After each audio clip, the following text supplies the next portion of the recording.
Assalamualaikum warahmatullahi wabarakatuh. Selamat datang di channel Bayangan Tengah Malam. Teman-teman, sebelum kita lanjut ke ceritanya, jangan lupa dukung channel ini dengan cara like, komen, dan share video ini ya. Dan pastinya, subscribe channel ini, karena akan ada video baru setiap harinya yang siap menemani malam kalian. Hujan turun tipis ketika Raras kembali ke rumah panggung peninggalan keluarganya. Kayu-kayu tua berderit saat diinjak. Bau lembab bercampur tanah basah menyergap begitu pintu dibuka. Sudah setahun neneknya meninggal, tetapi tempat itu masih menyimpan jejak kehadiran yang sulit dijelaskan. "Apa kau yakin mau tinggal di sini lagi, Ras?" tanya ibunya pelan. Raras mengangguk. "Kita tak punya pilihan. Kontrakan habis, lagi pula ini rumah sendiri." Ibunya terdiam, menatap kolong yang gelap. Angin menyusup dari selapapan, membawa suara seperti gesekan kuku pada tanah. Malam pertama terasa ganjil. Jam dinding berdetak lebih keras dari biasa. Raras membereskan kamar neneknya. Di bawah ranjang tua ia menemukan peti kecil berukir motif bunga layu. Gemboknya sudah berkarat. Ia membukanya perlahan. Di dalamnya ada kain putih terlipat rapi, seikat rambut yang diikat benang merah, serta buku tipis bersampul hitam. Tulisan tangan di halaman awal membuat tengkuknya meremang. Perjanjian tak boleh terputus. Darah perempuan pertama adalah kunci. "Bu," panggil Raras lirih. Ibunya masuk. Wajahnya pucat saat melihat isi peti. "Tutup lagi, jangan sentuh." "Ini apa?" Sang ibu menghela napas panjang. "Itu milik almarhumah, jangan ulangi kesalahannya." Namun larangan justru memantik rasa ingin tahu. Saat ibunya tertidur, Raras kembali membuka buku tersebut. Di dalamnya tertulis tata cara ritual yang dilakukan saat bulan mati. Syaratnya sederhana, tetapi mengerikan. Darah haid sebagai penanda kesediaan membuat ikatan. Tertulis pula janji yang menggiurkan. Rizki mengalir tanpa henti, utang lunas, usaha lancar. Raras menggigit bibir. Sejak ayahnya sakit dan warung bangkrut, hidup mereka nyaris runtuh. Tiba-tiba terdengar suara dari kolong rumah. Gedebuk, geser. Seolah ada sesuatu yang berjalan menyeret kaki. Raras membeku, napasnya tertahan. "Siapa di bawah?" teriaknya gemetar. Tak ada jawaban, hanya hembusan angin lebih dingin dari sebelumnya. Keesokan hari, warung kecil milik ibunya tiba-tiba ramai pembeli. Seorang tetangga memesan catering besar untuk acara hajatan. Uang muka diberikan kontan. Ibunya bingung. Aneh, biasanya sepi. Raras teringat isi buku. Ia belum melakukan apapun, tetapi perasaan ganjil mulai tumbuh. Malam berikutnya ia bermimpi berdiri di halaman belakang. Seorang perempuan tua berambut panjang berdiri di bawah pohon pisang. "Kenapa kau buka peti itu?" Suara sosok tersebut berat. Raras terbangun dengan keringat dingin. Dari luar kamar terdengar bisikan lirih. "Lanjutkan, jangan berhenti." Langkah berat kembali terdengar di kolong.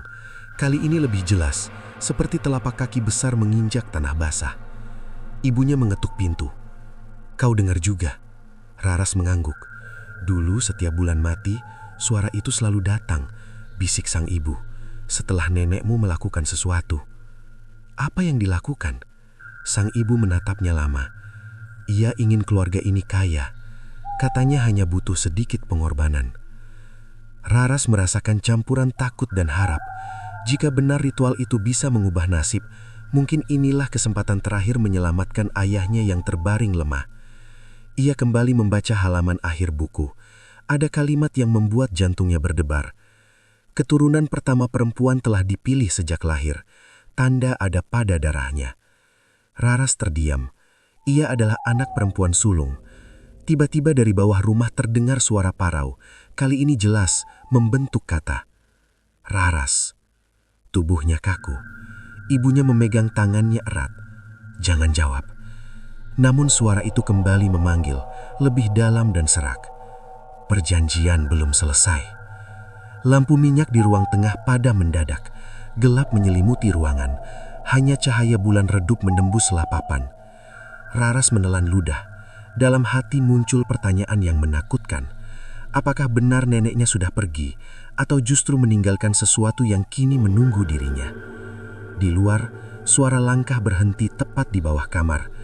Tanah seperti digali perlahan. Dan untuk pertama kalinya, Raras merasa bukan ia yang menemukan buku itu, melainkan buku itu yang memanggilnya pulang. Sejak panggilan dari kolong terdengar jelas, Raras sulit memejamkan mata. Setiap kali ia hampir terlelap, suara gesekan tanah muncul lagi, seperti kuku panjang mencakar lantai kayu dari bawah. Pagi itu, ayahnya mendadak batuk darah. Ibunya panik. Uang simpanan tak cukup untuk biaya rumah sakit. "Kita harus pinjam lagi," ucap sang ibu lemah. "Siapa yang mau memberi?" Raras menatap kosong. Siang harinya, seorang lelaki tak dikenal datang ke warung. Wajahnya pucat, sorot matanya tajam. Ia membeli seluruh dagangan tanpa menawar. "Anggap saja sedekah," katanya singkat sebelum pergi. Raras berdiri terpaku. Kejadian itu terasa seperti jawaban atas isi buku hitam. Malam menjelang bulan mati akhirnya tiba. Langit gelap tanpa cahaya. Angin berembus lebih dingin dari biasanya. Raras menggenggam kain putih dari dalam peti. Jantungnya berdebar keras. Ibunya memergoki saat ia hendak keluar menuju dapur belakang. "Kau mau apa?" tanya sang ibu curiga. "Hanya memastikan suara itu berhenti," jawabnya pelan. "Jangan ulangi perbuatan almarhumah, kau tak tahu harga yang harus dibayar." Raras menunduk lalu berbisik, "Kalau ini bisa menyelamatkan ayah." Ucapan itu membuat ibunya terdiam, air mata mengalir tanpa suara. Di halaman belakang, tanah terasa lembek. Pohon pisang bergoyang meski tak ada badai. Raras membuka buku, mengikuti petunjuk yang tertulis dengan tangan gemetar. Tiba-tiba, langkah berat terdengar mendekat dari arah kolong. Bayangan tinggi muncul perlahan, lebih pekat dari gelap malam. Akhirnya, suara Paro itu bergema. Raras menahan napas. "Siapa kau?" "Aku penjaga perjanjian. Darahmu adalah kunci." Tubuhnya menggigil, tetapi tekad menahan rasa takut. Ia menyelesaikan syarat yang tertulis di halaman terakhir, lalu meletakkan kain bernodah di atas tanah sesuai petunjuk. Angin berhenti mendadak. Sunyi. Kemudian, bau amis menyebar, menyengat hingga membuat kepala pening. Sosok hitam berdiri tepat di hadapannya, matanya menyala redup. "Permintaanmu?" tanya makhluk itu. Raras menelan ludah. "Sembuhkan ayah, lunasi utang kami." Hening beberapa detik terasa panjang seperti seumur hidup. Diterima. Tanah bergetar halus. Bayangan tersebut perlahan tenggelam ke dalam bumi, meninggalkan bekas seperti lubang dangkal yang segera tertutup sendiri. Raras terduduk lemas. Tubuhnya terasa ringan sekaligus kosong. Keesokan pagi, keajaiban terjadi. Ayahnya bangun dari pembaringan tanpa batuk. Wajahnya segar seperti orang sehat. "Aku merasa lebih kuat," ucapnya heran. Belum selesai rasa syukur itu, seorang kolektor utang datang membawa kabar aneh. "Semua pinjaman sudah dilunasi seseorang. Ada transfer masuk tadi malam," katanya bingung. Ibunya menatap Raras dengan wajah pucat. "Apa yang kau lakukan?" Raras hanya menjawab lirih, "Kita tak perlu takut lagi." Namun malam berikutnya, suara itu kembali terdengar. Bukan dari kolong, melainkan dari dalam rubah. Tok, tok, tok. Seperti ketukan dari balik lemari nenek. Raras membuka pintu kamar perlahan. Lemari kayu tua bergetar pelan. Dari sela pintu terdengar bisikan. "Belum selesai." Ia mundur selangkah. "Bukankah sudah sepakat?" Terdengar tawa rendah, panjang, menyerupai dengusan hewan lapar. "Baru dimulai." Lampu ruang tengah berkedip lalu mati. Udara berubah lebih berat. Dari cermin tua di sudut ruangan, Raras melihat pantulannya tersenyum tipis. padahal bibirnya tak bergerak. Ibunya memeluknya dari belakang. "Kau dengar itu?" Raras mengangguk pelan, matanya tak lepas dari cermin. Di permukaan kaca, bayangan hitam berdiri tepat di belakang pantulannya, menempel seperti asap pekat. Suara berat itu berbisik sekali lagi, lebih dekat dari sebelumnya. "Setiap bulan, aku datang." Jantung Raras berdegup kencang. Ia sadar permintaannya memang terkabul. Tetapi perjanjian yang dibuat malam tanpa bulan bukan sekedar bantuan, melainkan awal dari ikatan yang tak bisa dibatalkan. Hari-hari setelah kesembuhan ayah terasa ganjil. Warung kecil mereka berubah ramai sejak pagi. Orang-orang berdatangan tanpa sebab jelas. Pesanan catering bertambah. Uang mengalir deras seperti sungai setelah hujan. Tetangga mulai berbisik. Sejak kapan dagangan mereka selaris itu? Semalam, kulihat ada cahaya aneh di belakang rumah. Raras mendengar semuanya, tetapi memilih diam. Di balik keberuntungan itu, ada bayangan yang terus mengikutinya. Setiap menjelang senja, udara di sekitar rumah menjadi lebih dingin. Bau anyir muncul samar. Kolong yang dulu hanya menimbulkan suara, kini terasa seperti ruang bernafas. Suatu malam, ketika ia menyisir rambut di depan cermin, sesuatu membuatnya membeku. Di pergelangan tangan kirinya, muncul guratan tipis berwarna kehitaman, membentuk lingkaran kecil seperti gelang. Ia menggosoknya, tetapi tanda itu tak hilang. "Ibu!" panggilnya cemas. Sang ibu datang tergesa. "Apa lagi?" Raras menunjukkan pergelangan tangannya. Wajah ibunya langsung pucat. "Itu dulu ada pada nenekmu." "Tanda apa ini?" "Pengikat," jawab sang ibu lirih. "Bukti bahwa perjanjian diterima." Jantung Raras berdegup lebih cepat. Artinya, kau sudah menjadi bagian dari sesuatu yang tak bisa kau hindari." Belum selesai percakapan itu, suara berat terdengar dari ruang tengah. Geser. Tok, tok. Ayah keluar kamar dengan wajah bingung. "Kalian dengar juga?"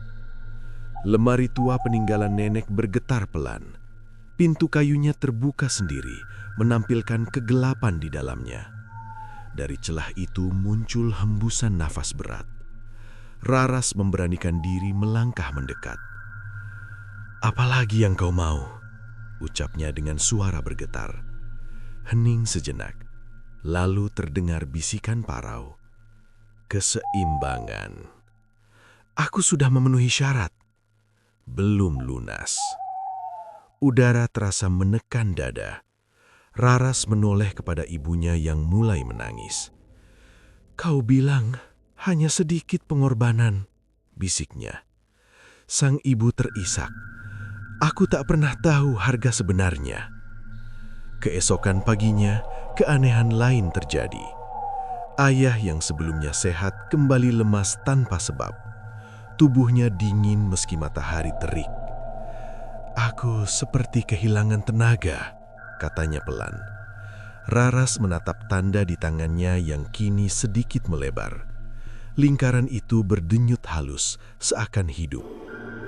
Saat sore menjelang, seorang lelaki tua datang ke warung. Penampilannya lusuh, matanya cekung. "Rumah ini pernah membuat janji lama," ucapnya tiba-tiba. Raras tegang. "Siapa Anda?" "Dulu aku teman nenekmu." Ia tersenyum tipis. "Makhluk itu tak pernah memberi tanpa mengambil." Ibunya mendekat. "Apa yang akan diambil?" Lelaki itu memandang Raras dalam. "Yang paling berharga."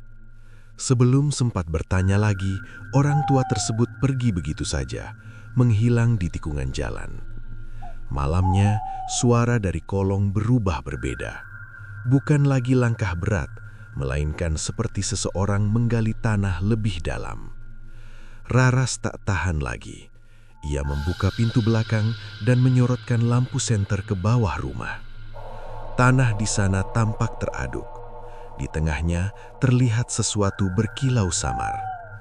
Ia turun perlahan, kaki gemetar menyentuh tanah basah. Dengan tangan bergetar, ia menggali sedikit bagian yang bersinar itu. Yang muncul membuat nafasnya tercekat. Sebuah gelang logam hitam dengan ukiran sama persis seperti tanda di pergelangan tangannya. Tiba-tiba, suara berat terdengar tepat di telinganya. "Itu milikmu." Raras menoleh cepat. Bayangan tinggi berdiri hanya beberapa langkah di belakangnya. "Apa artinya ini?" tanyanya dengan suara hampir tak terdengar. Setiap generasi memakai tanda itu. "Untuk apa?" Makhluk itu mendekat tanpa suara. Udara di sekitar membeku. Sebagai pengingat, siapa yang harus kembali saat waktunya tiba. Lampu senter padam mendadak. Kegelapan menyelimuti semuanya. Dari atas rumah terdengar teriakan ibunya memanggil nama Raras. Ia mencoba naik kembali, tetapi tanah di bawah kakinya terasa seperti menarik perlahan, seolah ingin menelannya. Dengan sisa tenaga, ia meraih tiang kayu dan memanjat naik. Saat berhasil masuk ke dalam, nafasnya terengah-engah. Ibunya memeluknya erat. "Jangan pernah turun lagi." Raras menoleh ke kolong yang kini sunyi. Namun, ketika ia melihat pergelangan tangannya, lingkaran hitam itu telah berubah menjadi ukiran utuh, sama seperti gelang yang baru saja ia temukan. Dan dari dalam lemari tua, terdengar satu kalimat pelan, penuh kepastian. "Bulan berikutnya, giliranmu membayar." Sejak menemukan gelang hitam di bawah rumah, Raras tak pernah merasa benar-benar sendirian. Ukiran pada pergelangan kirinya kini terlihat jelas, seperti tinta pekat yang meresap ke dalam kulit. Setiap malam menjelang, tanda itu terasa hangat, lalu berdenyut pelan. Warung semakin ramai, bahkan orang dari desa sebelah datang membeli. Uang tersimpan dalam laci tak lagi sedikit, namun kebahagiaan itu terasa semu. Ayah kembali terbaring. Tubuhnya tidak panas, tidak pula batuk, tetapi lemas seolah tenaganya disedot sesuatu. "Ayah, kenapa lagi?" tanya Raras cemas. Pria itu tersenyum lemah, seperti ada yang menarik nafas dari dadaku. Ibunya menangis diam-diam di dapur. "Ini tidak wajar, kita harus menghentikannya." "Menghentikan bagaimana?" Raras menahan suara agar tak terdengar panik. Perjanjian itu sudah terjadi. Malam itu, angin bertiup lebih kencang, pintu belakang berderak. Dari lemari tua muncul suara gesekan, seperti kuku panjang menggaruk kayu. Raras berdiri di tengah ruang tengah. "Keluar saja, jangan sembunyi." Sunyi beberapa detik. Lalu terdengar balasan berat dekat sekali. "Kau memanggilku. Apalagi yang kau inginkan?"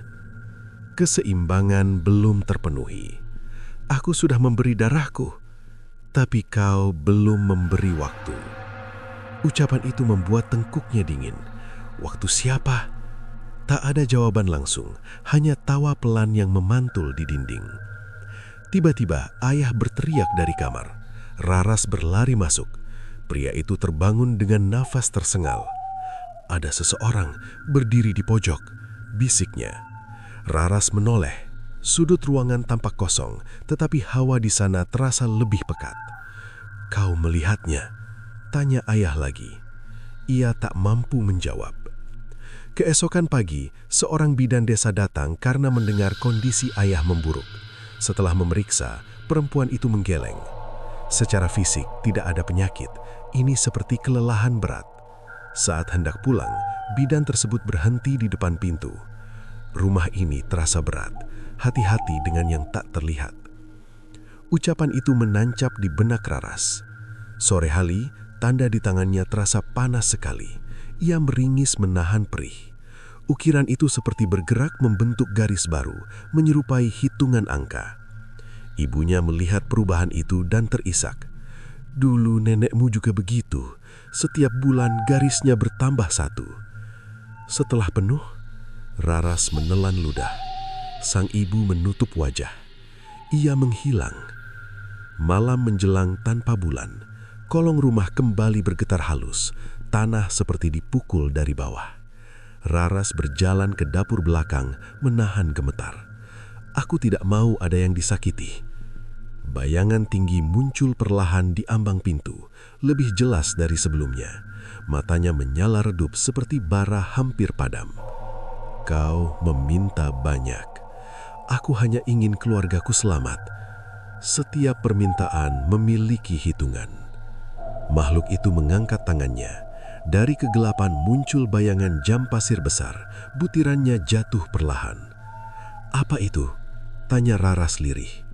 Waktu yang kau pinjam. Ia menatap pasir yang terus turun. Jumlahnya tak banyak. Ambil waktuku saja, ucapnya tiba-tiba. Tawa rendah terdengar lagi. Itu sudah termasuk. Apa maksudmu? Makhluk itu mendekat. Jaraknya hanya sejengkal. Bau anyir menusuk hidung. Dari malam pertama, hidupmu berjalan lebih cepat. Raras terdiam. Ia teringat beberapa hari terakhir terasa singkat, seperti berlalu tanpa jejak. Ayahku tidak boleh mati. Belum saatnya, jawab suara itu tenang. Namun keseimbangan tetap harus dijaga. Apa yang harus kulakukan? Bayangan itu menunjuk ke arah kamar nenek. Buka yang terkunci.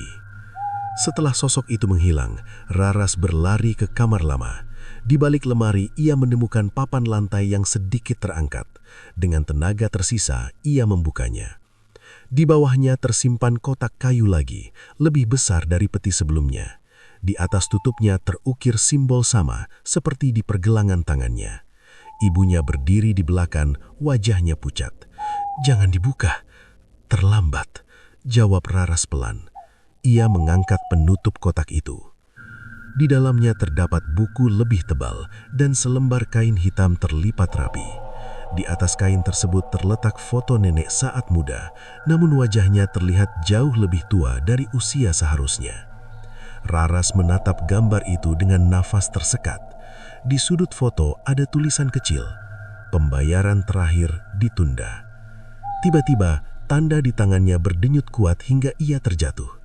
Dari kolong rumah terdengar suara keras seperti sesuatu meloncat naik.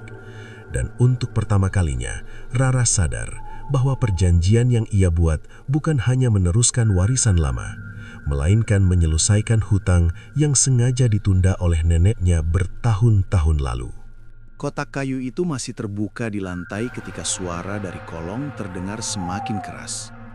Raras menatap foto nenek yang wajahnya tampak renta sebelum waktunya. Di sudut gambar, tertulis kalimat yang terus terngiang di kepalanya. Pembayaran terakhir ditunda. Ibunya duduk lemas. Jadi benar, almarhumah menangguhkan sesuatu. Raras membuka buku tebal di dalam kotak. Halamannya lebih tua, tintanya pudar. Di bagian tengah terdapat catatan berbeda dari tulisan sebelumnya. Jika penerus bersedia melanjutkan, waktu yang tersisa akan dipindahkan. Jika tidak, seluruh keluarga menjadi gantinya. Napas Raras tercekak. Dipindahkan ke siapa? Sang ibu menggeleng pelan. Dulu aku tidak mau tahu, sekarang semuanya kembali. Tiba-tiba, ayah memanggil dari kamar. Suaranya semakin lemah.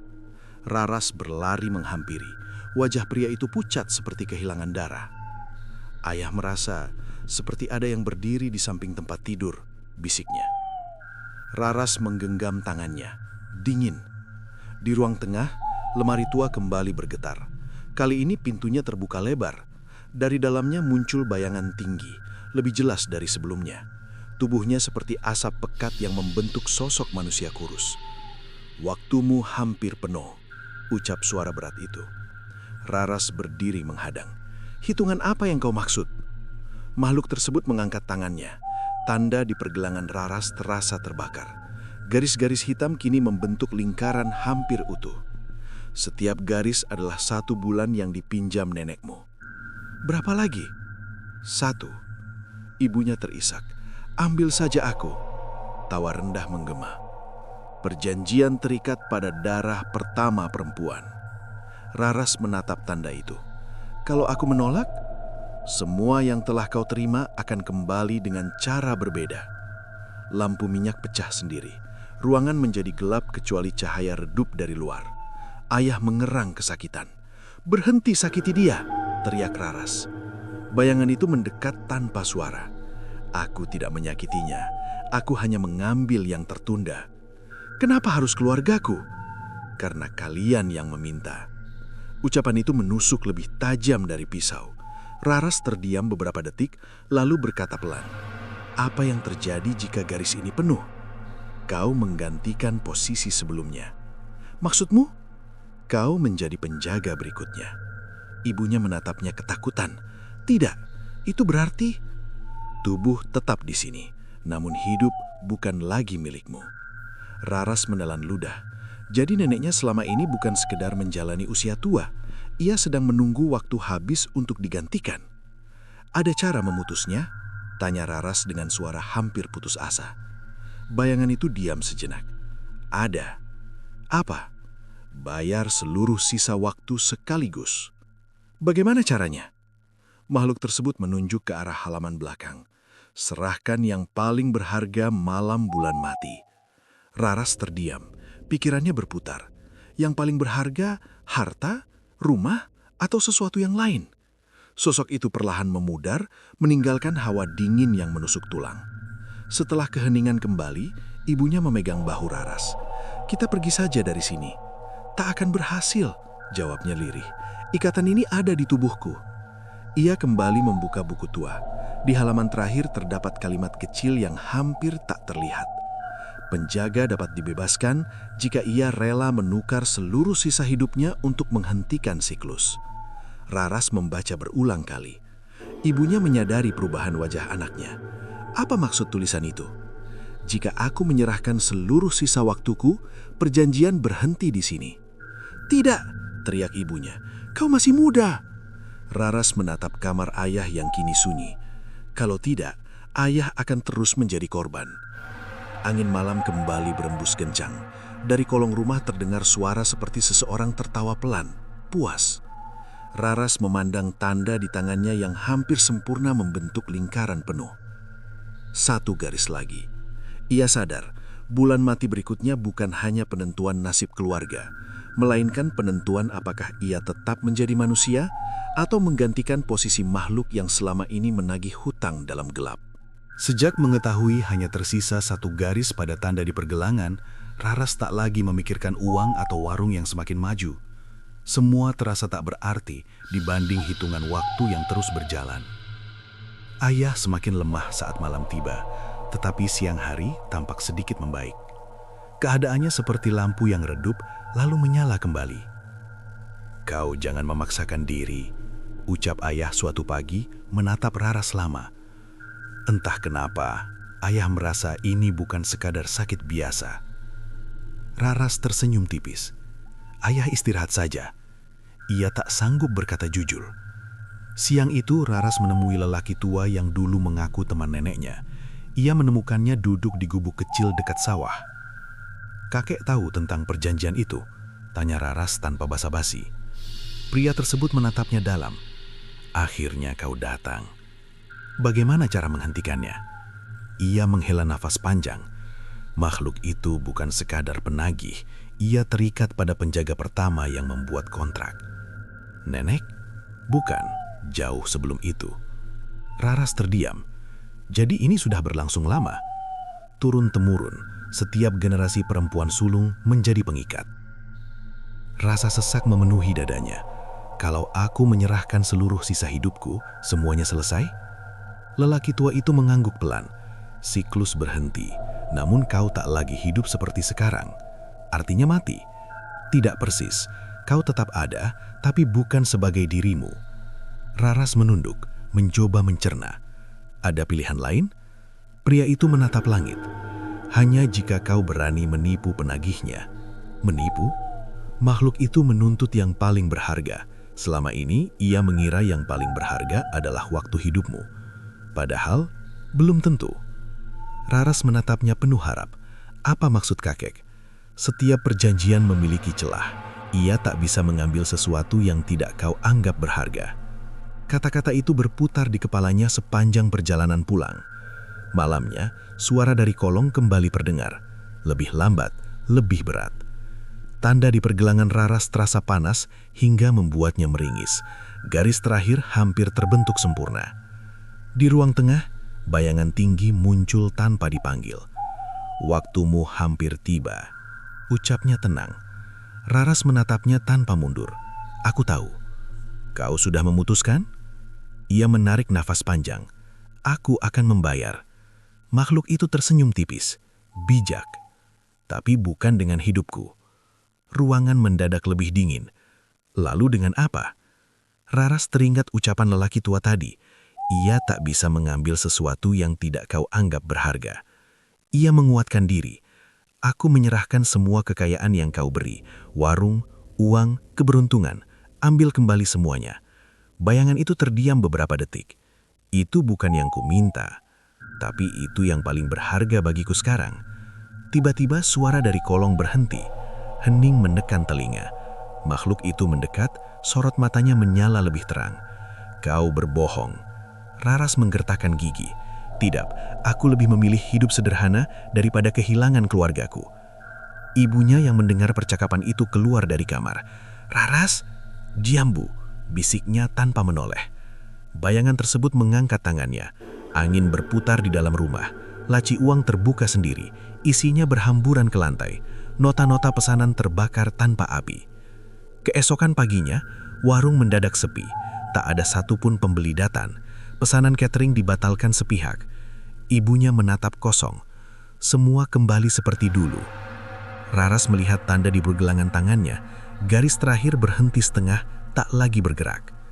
Malamnya, makhluk itu muncul lagi, namun sosoknya tampak lebih samar. Kau mengubah nilai perjanjian, katanya dengan nada rendah. Aku hanya mengembalikan yang bukan milikku, namun hutang waktu masih ada. Ambil saja dariku, jangan sentuh ayah. Bayangan itu menatapnya lama. Kau benar-benar menganggap hidupmu tak lebih berharga dari mereka? Raras menjawab tegas, ya. Hening panjang menyelimuti ruangan. Untuk pertama kalinya, suara makhluk itu terdengar ragu. Kita lihat pada bulan mati nanti, apakah keyakinanmu tetap sama? Sosok itu menghilang perlahan. Raras terduduk lemas. Meski kekayaan telah lenyap, setidaknya garis terakhir belum sempurna. Ia sadar, permainan belum berakhir. Namun, kini ia menemukan satu hal penting. Makhluk itu tidak sepenuhnya berkuasa. Masih ada celah, dan pada malam bulan mati berikutnya, ia harus memastikan celah itu cukup besar untuk menghentikan semuanya selamanya. Hari-hari menjelang bulan mati terasa lebih panjang dari biasanya. Warung kembali sepi seperti dulu. Tidak ada lagi pesanan besar. Tidak ada uang berlimpah.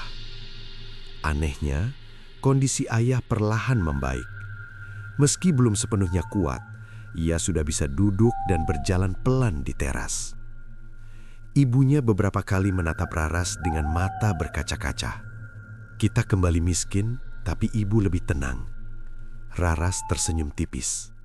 Aku juga. Namun ketenangan itu semu.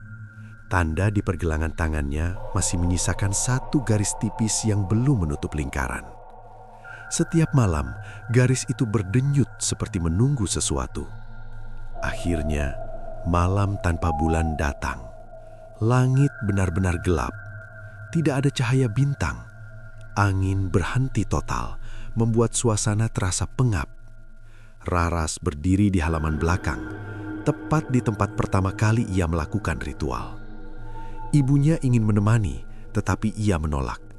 Kalau terjadi apa-apa, ucap sang ibu gemetar. Masuk ke dalam dan jangan keluar apapun yang terjadi, jawab Raras tegas. Tanah di bawah kakinya mulai bergetar halus. Dari kolong rumah terdengar suara gesekan, pelan namun berat. Bayangan tinggi muncul perlahan dari kegelapan, lebih besar dari sebelumnya. Kau datang tepat waktu, ucap suara itu dalam. Raras menatapnya tanpa menunduk. Aku siap untuk menyerahkan waktumu. untuk mengakhiri semuanya. Makhluk itu mendekat, wajahnya samar, tetapi tatapannya tajam. Kau sudah mengembalikan kekayaan, namun hutang utama tetap ada. Raras menarik nafas panjang. Kau bilang yang paling berharga harus diserahkan. Benar. Aku sudah menyerahkan hidup nyaman. Itu hanya lapisan luar. Raras menggenggam tangan. Kalau begitu dengar ini. Yang paling berharga bagiku bukan umurku. Bayangan itu terdiam. Yang paling berharga adalah keinginanku untuk hidup selamanya. Angin tiba-tiba berhembus kencang. Apa maksudmu? Suara itu terdengar lebih berat. Raras menahan gemetar. Setiap manusia takut mati. Itu naluri paling dalam. Kalau kau ingin yang paling berharga, ambil rasa takutku. Sunyi menyelimuti halaman. Makhluk itu seperti membeku beberapa detik. Rasa takut bukan benda. Bagi manusia itu segalanya. Tanpa takut, hidup tak lagi berarti. Tanda di pergelangan Raras mendadak panas luar biasa. Garis terakhir mulai bergerak menutup lingkaran. Makhluk tersebut mengangkat tangannya, seolah hendak menyentuhnya. Jika ku ambil itu, kau tak akan pernah gentar lagi. Aku tahu, kau tak akan peduli pada hidup maupun mati. Raras menelan ludah. Asal keluargaku bebas. Tiba-tiba suara keras terdengar dari dalam rumah. Ayah keluar dengan langkah terhuyung. Raras, jangan lakukan itu, teriaknya. Ibunya menyusul, menangis. Kita bisa cari cara lain. Bayangan itu tertawa rendah. Lihat, mereka takut kehilanganmu. Raras menoleh pada orang tuanya. Untuk pertama kalinya, ia merasa damai. Aku tidak ingin kalian jadi pembayaran. Ia kembali menghadap sosok hitam itu. Ambil rasa takutku, hentikan siklus ini. Hening panjang menyelimuti semuanya. Angin berhenti, bahkan suara serangga pun lenyap. Makhluk itu mendekat hingga jaraknya hanya sejengkal. Udara terasa membeku. Baik, ucapnya akhirnya. Tiba-tiba dada Raras terasa seperti ditarik kuat. Bukan sakit, tetapi kosong. Sesuatu terlepas dari dalam dirinya, seperti bayangan tipis yang tercabut. Tanda di pergelangan tangannya bersinar sesaat, lalu garis terakhir menghilang perlahan. Bukan menutup lingkaran, melainkan memudah sepenuhnya. Bayangan tinggi itu mundur beberapa langkah. Tubuhnya tampak lebih samar. Kau menyerahkan sesuatu yang tak pernah diberikan penjaga sebelumnya, katanya pelan. Apa perjanjian selesai? Tanya Raras. Makhluk itu tidak langsung menjawab. Sosoknya mulai retak seperti asap tertiup angin. Siklus berhenti untuk keluargamu. Tanah berhenti bergetar. Bau amis menghilang. Dalam hitungan detik, bayangan tersebut lenyap sepenuhnya, seolah tak pernah ada. Ibunya memeluk Raras erat. Kau tak apa-apa. Raras menatap kosong ke depan. Ia merasa ringan, terlalu ringan. Aku baik, jawabnya datar. Ayah memegang bahunya. Kau tidak takut lagi ya? Raras terdiam sejenak. Ia mencoba mengingat rasa gemetar yang selalu menghantuinya. Namun, tak ada lagi getaran itu. Ia melihat kegelapan malam tanpa bulan dan hanya merasakan kehampaan tenang. Tidak, ucapnya pelan. Aku tidak takut apapun sekarang. Angin malam kembali berhembus lembut. Rumah panggung berdiri sunyi tanpa suara dari kolong. Perjanjian memang telah dihentikan. Namun di balik ketenangan itu, ada sesuatu yang berubah dalam diri Raras. Sesuatu yang mungkin lebih menakutkan daripada makhluk yang selama ini menagih hutang dalam gelap. Pagi setelah malam bulan mati terasa berbeda. Tidak ada bau anyir. Tidak terdengar lagi gesekan dari kolong. Rumah panggung itu sunyi, terlalu sunyi. Ayah bangun dengan wajah lebih segar. Ia berjalan ke dapur tanpa terhuyung. Tubuh ayah ringan sekali, katanya heran. Ibunya tersenyum lega, lalu memeluk Raras. Kita bebas. Raras membalas pelukan itu, tetapi tidak merasakan apa-apa. Tidak ada haru, Tidak ada bahagia, hanya ruang kosong di dalam dada. Siang itu warung tetap sepi. Uang di laci tinggal sedikit. Namun tidak ada lagi kejadian aneh. Semua tampak normal. Tetapi perubahan terbesar justru ada pada Raras. Saat seekor ayam tiba-tiba disambar ular di halaman, ibunya menjerit. Ayah berusaha mengusir reptil itu dengan kayu. Raras hanya berdiri menonton. "Kau tidak kaget?" tanya ayah heran. Ia menggeleng. Tidak. Malamnya listrik padam karena hujan deras. Kilat menyambar pohon di dekat rumah hingga terbakar sebagian. Ibunya gemetar. Raras berjalan keluar di tengah hujan, memandangi api kecil yang menyala tanpa rasa cemas. "Masuk, bahaya!" teriak ibunya. Ia menoleh pelan. Tidak apa-apa. Ayah memegang lengannya. "Apa yang terjadi denganmu?" Raras terdiam. Ia mencoba mencari rasa takut yang dulu selalu muncul saat gelap atau suara aneh terdengar. Namun tidak ada lagi bayangan itu. Bahkan ingatan tentang makhluk hitam terasa jauh, seperti cerita lama yang tak berpengaruh. Beberapa hari kemudian, seorang tetangga datang membawa kabar duka. Anak kecil di ujung desa tenggelam di sungai. Ibunya langsung terisak. Ayah menghela napas panjang. Raras hanya mengangguk pelan, turut berduka. Tetangga itu memandangnya aneh. "Kau tidak sedih?" Ia berpikir sejenak. Sedih? Perasaan itu seperti kabur. Ia tahu seharusnya merasa kehilangan, tetapi dadanya tetap kosong. Malam berikutnya, ia berdiri di depan cermin kamar nenek. Pantulannya tampak biasa. Tidak ada lagi bayangan hitam di belakangnya. Namun ada sesuatu yang berubah di matanya. Tatapannya datar, tanpa kilau gentar. Ibunya masuk perlahan. "Sejak malam itu, kau berbeda." Raras menjawab tenang. "Aku hanya tidak takut lagi." "Bukan hanya itu," bisik sang ibu. "Kau seperti jauh." Raras tidak membantah. Beberapa hari kemudian, lelaki tua yang pernah ia temui datang ke rumah. Ia duduk di teras sambil memperhatikan Raras. "Jadi kau memilih menyerahkan rasa takut," ucapnya pelan. Raras mengangguk. Pria itu menghela napas.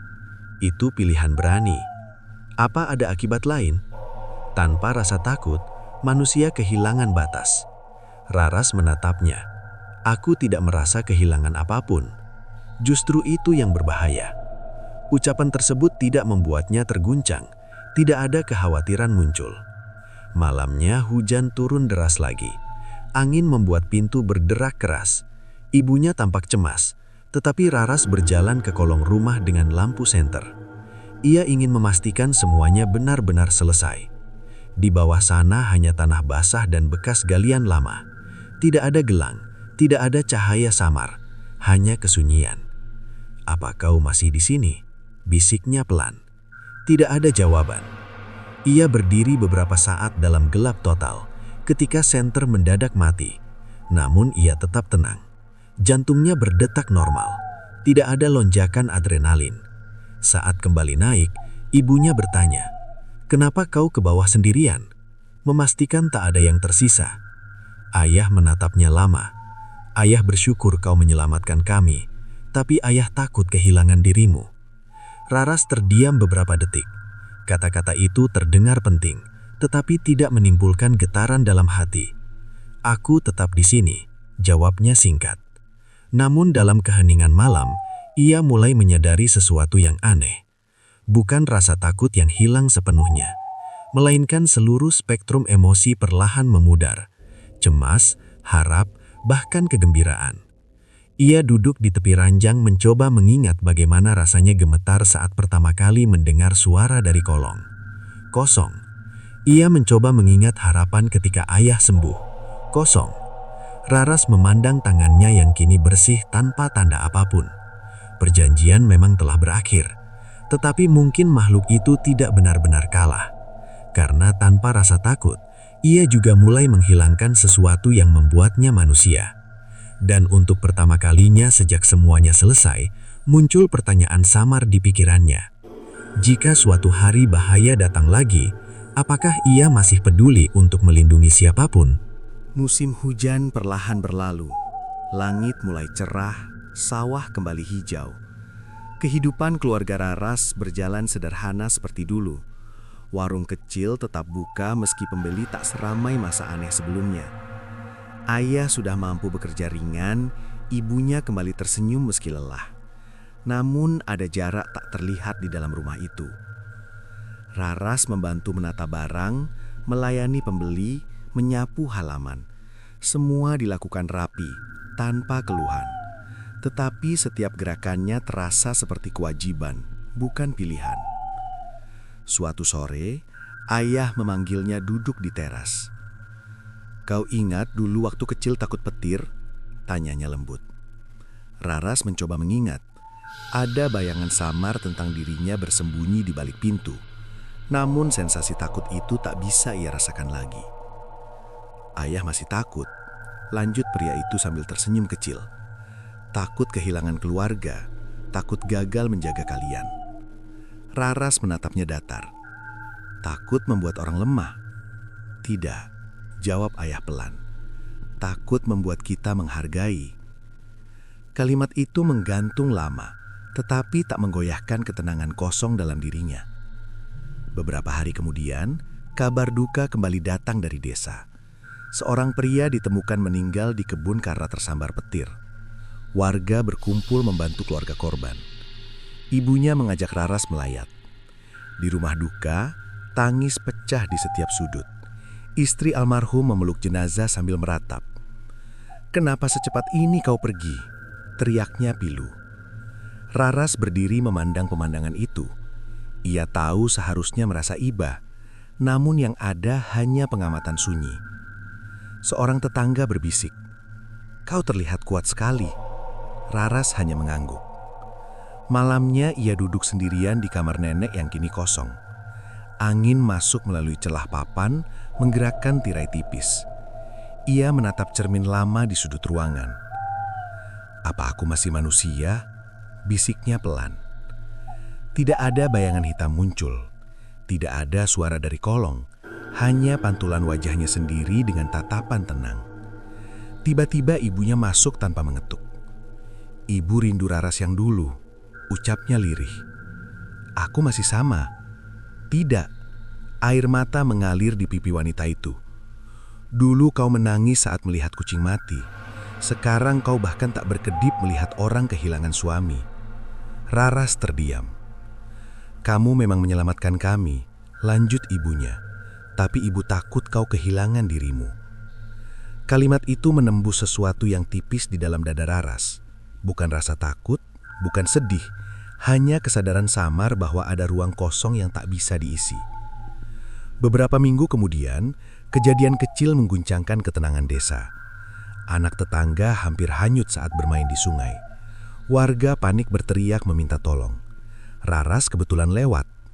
Tanpa berpikir panjang, ia melompat ke air yang deras. Tubuhnya bergerak cepat menarik bocah itu ke tepi. Semua orang bersorak lega.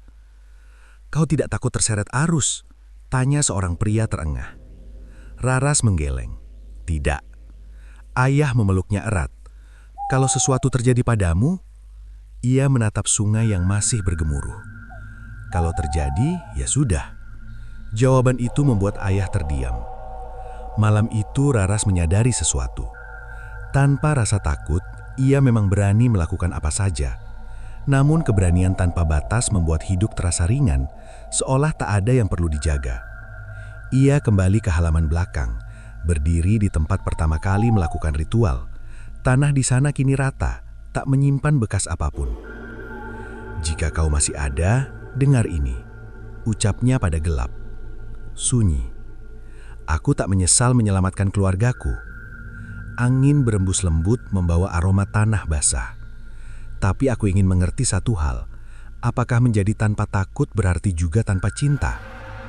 Tidak ada jawaban gaib. Tidak ada bayangan muncul. Hanya suara langkah ibunya mendekat dari belakang. "Kamu masih mencintai kami, kan?" tanya wanita itu pelan. Raras menoleh. Wajah ibunya tampak rapuh sekaligus penuh harap. Ia mencoba merasakan sesuatu di dalam dada. Tidak ada gemetar, tidak ada hangat, namun ada keputusan sadar. Aku memilih tetap di sini, menjaga kalian, jawabnya perlahan. Karena apa? Bisik sang ibu. Raras menatap langit malam yang kini dipenuhi bintang. Meski aku tak lagi takut kehilangan, aku tahu kalian berharga. Ibunya memeluknya. Kali ini Raras membalas lebih erat, bukan karena dorongan emosi, melainkan karena pilihan. Di kejauhan, rumah panggung berdiri tenang tanpa suara dari kolong, tanpa bisikan dalam lemari. Perjanjian telah benar-benar berakhir. Namun harga yang dibayar bukan sekedar rasa takut, melainkan perjalanan panjang untuk memahami arti menjadi manusia tanpa gentar. Hidup dengan keberanian mutlak, tetapi harus belajar kembali arti memiliki, menjaga dan memilih untuk peduli.